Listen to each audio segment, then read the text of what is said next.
Hi. The limits of my language mean the limits of my world.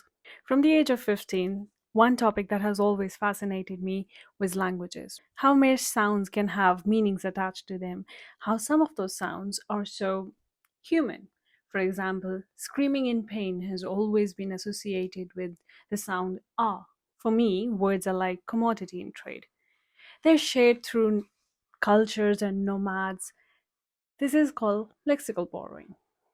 It is also tied as the primary way for language to evolve and expand its vocabularies. For example, words like pizza, cappuccino, sushi, burrito, kindergarten, karaoke, emoji, Sputnik, vodka, deja vu, jungle, guru, cheetah, bungalow, avatar, or avatar are not English words, but are borrowed from Italian, Japanese, French, Russian, German, and Hindi. Similarly, words like doctor, bank, station, police, etc. have been adopted in Hindi. These are the examples of direct adaptations, but that's not always the case. For example, fox pass. In French, fox pass literally means false step and can refer to any kind of mistake. But in English, it most exclusively means a social blunder. Anime, another example, in Japanese is shortened word for animation. But in English, it specifically means Japanese styled animation. This is nothing but linguistic trade brought around over the world through decades of people traveling from one part of the world to another to establish their own vernacular version of the language. But this constant borrowing and shifting raises a deeper question.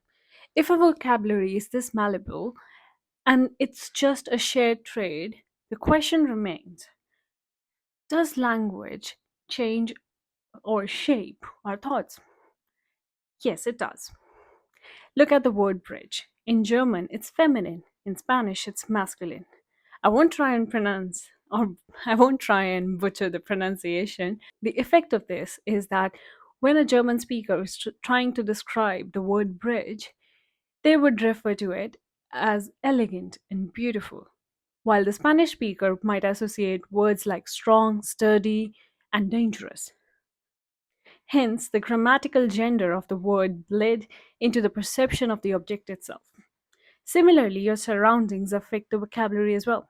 In the Northern Europe, languages can have up to 170 plus words for snow itself, due to the importance of snow in and ice in reindeer husbandry. This allows for precise communication about the conditions of the pasture and the travel. The Sami speakers, unlike the English, never just register the word snow itself. They immediately categorize it into a specific and functionally important type of snow. You can read more about this in this BBC article, published in 2024 February. With all that is said, here's my favorite example of how words and vocabulary shape a thought. In Hindi, my native language, hath pakarna and hath thamna are two different emotions. A translation into English would be the exact same thing, to hold hands.